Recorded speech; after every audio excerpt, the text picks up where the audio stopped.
ಇವತ್ತು ನಾವು ಮನೆಯಲ್ಲೇ ವಿದೌಟ್ ಎನಿ ಪ್ರಿಸರ್ವೇಟಿವ್ಸ್ ಈ ಗ್ರೀನ್ ಚಿಲ್ಲಿ ಸಾಸ್ ಮಾಡೋದು ಕಲಿಯೋಣ. ಇವೆಲ್ಲ ತಯಾರು ಮಾಡ್ಕೊಂಬಿಡಿ.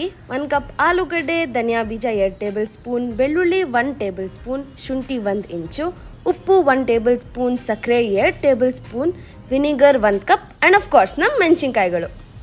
ಮೊದಲನೇದಾಗಿ ನಮ್ಮ ಮೆಣಸಿನ್ಕಾಯಿಗಳ ತೊಟ್ಟು ಬಿಡಿಸ್ಕೊಳ್ಳೋಣ. ಆಮೇಲೆ ಕ್ಲೀನಾಗಿ ವಾಶ್ ಮಾಡಿಬಿಟ್ಟು ಒಣಗ್ಸಕ್ಕೆ ಬಿಡೋಣ. ಇವೆಲ್ಲ ನೀಟಾಗಿ ಒಣಗಲಿ. ಇಷ್ಟರಲ್ಲಿ ನಾವು ಆಲೂಗಡ್ಡೆ ಸಿಪ್ಪೆ ಬಿಡಿಸಿ ಆಲೂಗಡ್ಡೆನ ಚಿಕ್ಕದಾಗಿ ಚಾಪ್ ಮಾಡ್ಕೊಳ್ಳೋಣ. ಸರಿ, ಗ್ರೀನ್ ಚಿಲ್ಲಿ ಸಾಸ್ಗೆ ಆಲೂಗಡ್ಡೆ ಯಾಕೆ ಹಾಕ್ತಾರೆ ಅಂದರೆ ಗ್ರೀನ್ ಚಿಲ್ಲಿಗಳು ತುಂಬ ಖಾರ ಇರುತ್ತೆ. ಅದಕ್ಕೆ ನಾವು ಒಂದು ವೆಜಿಟೇಬಲ್ ಬೇಸ್ ಕೊಡಬೇಕು. ಆ ವೆಜಿಟೇಬಲ್ ಬೇಸ್ಗೆ ಯೂಸ್ ಮಾಡೋದೇ ಈ ಆಲೂಗಡ್ಡೆ. ಚಿಕ್ಕದಾಗಿ ಹೆಚ್ಕೊಳ್ಳೋಣ, ಯಾಕಂದರೆ ಇದು ನಮಗೆ ಈಸಿಯಾಗಿ ಬೇಯುತ್ತೆ. ಬೆಳ್ಳುಳ್ಳಿ ಶುಂಠಿನೂ ಹೆಚ್ಕೊಂಡಿದ್ದೀನಿ. ಈಗ ಒಂದು ಪಾತ್ರೆಯಲ್ಲಿ 2 ಕಪ್ಪಷ್ಟು ನೀರು ತೊಗೊಂಡು ಕುದಿಯೋಕ್ಕೆ ಬಿಡೋಣ. ಇದಕ್ಕೆ ಚಾಪ್ ಮಾಡಿರೋ ಆಲೂಗಡ್ಡೆ, ಉಪ್ಪು, ಬೆಳ್ಳುಳ್ಳಿ, ಶುಂಠಿ, ಆಮೇಲೆ ಕೊತ್ತಂಬರಿ ಬೀಜ, ಆಮೇಲೆ ಇಟ್ಕೊಂಡಿರೋ ಸಕ್ಕರೆ ಇಷ್ಟನ್ನು ಹಾಕಿ ಮಿಕ್ಸ್ ಮಾಡಿ ಮುಚ್ಚೋಣ ಆಲೂಗಡ್ಡೆ ಬೇಯೋ ತನಕ. ಇದೇ ಗ್ಯಾಪಲ್ಲಿ ನಮ್ಮ ಗ್ರೀನ್ ಚಿಲ್ಲಿಗಳನ್ನ ರಫ್ ಆಗಿ ಚಾಪ್ ಮಾಡ್ಕೊಳ್ಳೋಣ. ನಾವು let's just check on the potatoes. ನೋಡೋಣ ಪೊಟೇಟೋಸ್ ಬೆಂದಿದೆಯಾ ಅಂತ.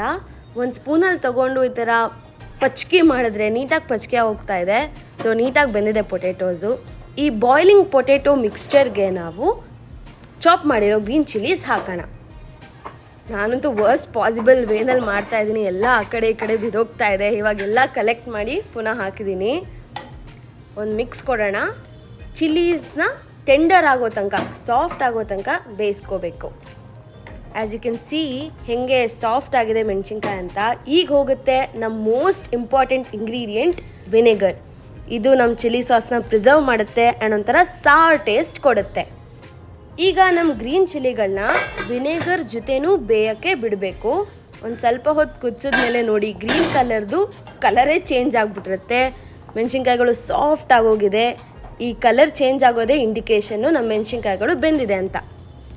ಈಗ ನಾವು ಈ ಮಿಕ್ಸ್ಚರ್ನ ಬೇರೆ ಪಾತ್ರೆಗೆ ಟ್ರಾನ್ಸ್ಫರ್ ಮಾಡ್ಕೊಳ್ಳೋಣ. ಸೊ ದ್ಯಾಟ್ ಸ್ವಲ್ಪ ಕೂಲ್ ಆಗಲಿ, ಬಿಕಾಸ್ ನಾವು ನೆಕ್ಸ್ಟ್ ಇದನ್ನ ಗ್ರೈಂಡ್ ಮಾಡಬೇಕು.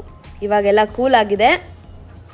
ತುಂಬ ನೀರಾಗೋಗಿದೆ ಅಂತ ಅನಿಸಿದ್ರೆ ಒಂದು ಸ್ವಲ್ಪ ನೀರನ್ನ ನೀವು ಡ್ರೈನೂ ಮಾಡ್ಕೋಬೋದು. ಇದನ್ನ ಮಿಕ್ಸಿ ಒಳಗೆ ಹಾಕ್ಕೊಂಡು ಇವಾಗ ಗ್ರೈಂಡ್ ಮಾಡೋಣ. ಈ ಸಾಸ್ ಒಂದು ಸ್ವಲ್ಪ ತಿಕ್ ಅನಿಸಿದ್ರೆ ಸೋಸಿರೋ ನೀರನ್ನ ಆ್ಯಡ್ ಮಾಡಿಕೊಂಡು ಇನ್ನೊಂದ್ಸಲ ಗ್ರೈಂಡ್ ಮಾಡ್ಕೋಬೋದು. Wow, this is looking really good. ಅಂಗಡಿನಲ್ಲಿ ಕೊಂಡ್ಕೊಂಡಿರೋ ಥರಾನೇ ಕಾಣಿಸ್ತಾ ಇದೆ. ಈ ಮಿಕ್ಸ್ಚರ್ನ ನಾವು ಇನ್ನೊಂದ್ಸಲ ಕುದಿಸ್ಕೊತಾ ಇದ್ದೀವಿ. ಇದು ಕನ್ಸಿಸ್ಟೆನ್ಸಿ ಸೆಟ್ ಮಾಡೋಕ್ಕೋಸ್ಕರ. ನಮ್ಮ ಸಾಸ್ ತುಂಬ ಥಿಕ್ ಅನಿಸಿದ್ರೆ ನಾವು ಇದಕ್ಕೆ ವಿನೆಗರ್ ಆ್ಯಡ್ ಮಾಡ್ಬೋದು.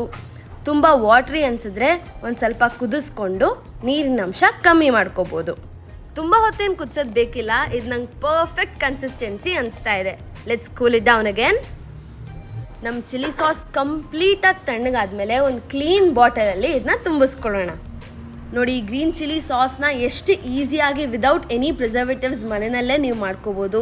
ಇದನ್ನ Chinese dishes, manchurian, fried rice ಅಥವಾ ಗ್ರೀನ್ ಚಿಲ್ಲಿ ಮನೆಯಲ್ಲಿ ಇಲ್ಲ ಅಂತ ಅಂದರೆ ಇದನ್ನ ರಿಪ್ಲೇಸ್ಮೆಂಟಾಗಿ ಯೂಸ್ ಮಾಡ್ಕೋಬೋದು. Thank you for watching. ಅಡುಗೆ ಬರುತ್ತಾ ಸುಮನ. ಸಬ್ಸ್ಕ್ರೈಬ್.